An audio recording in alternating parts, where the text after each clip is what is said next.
Today, let's tackle a common array problem, summing unique elements.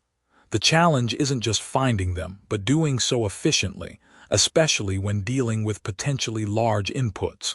How would you approach this to minimize both time and space? The problem asks us to take an array of integers. Our goal is to calculate the sum of all elements that appear exactly once in that array. For example, if we have numbers like 1, 2, 3, and then another 2, we'd want to sum just the 1 and the 3, because 2 appears twice. The input numbers are positive and relatively small, between 1 and 100.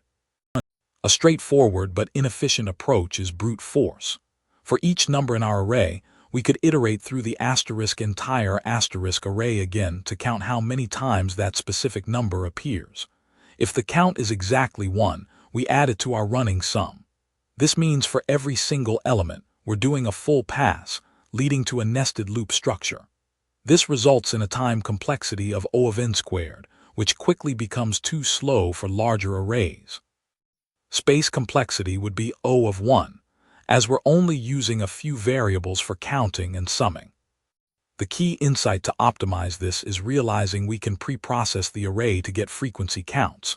Since the numbers are constrained to a small range, 1 to 100, we can use a simple array as a frequency map.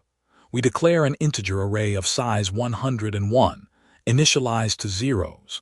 Then, we iterate through our input array just once. For each number we encounter, we increment the count at its corresponding index in our frequency array.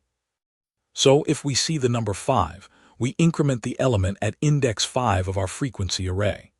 After this single pass, our frequency array holds the exact count for every number from 1 to 100.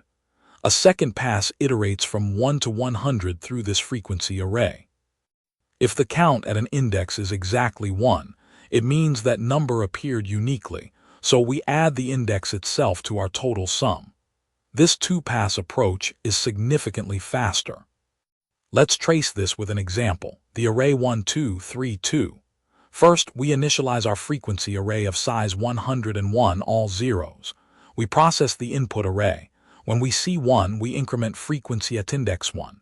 Next 2, so frequency at index 2 increments.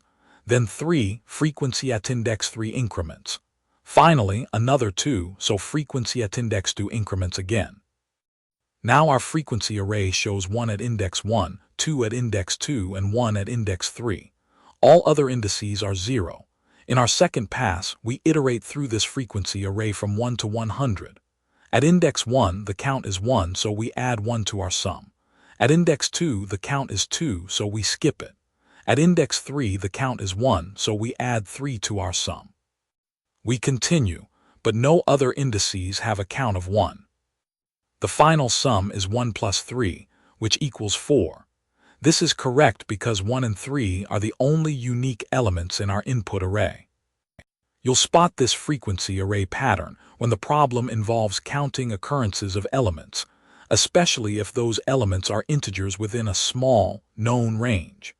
The bounded range is the key signal that allows for this direct mapping to array indices. The time complexity is O of n due to 2 linear passes. The space complexity is O of 1 because the frequency array size is constant, independent of the input array's size. This frequency array pattern is incredibly useful. Try applying it to other counting problems. If you found this helpful, hit that like button and subscribe for more efficient solutions.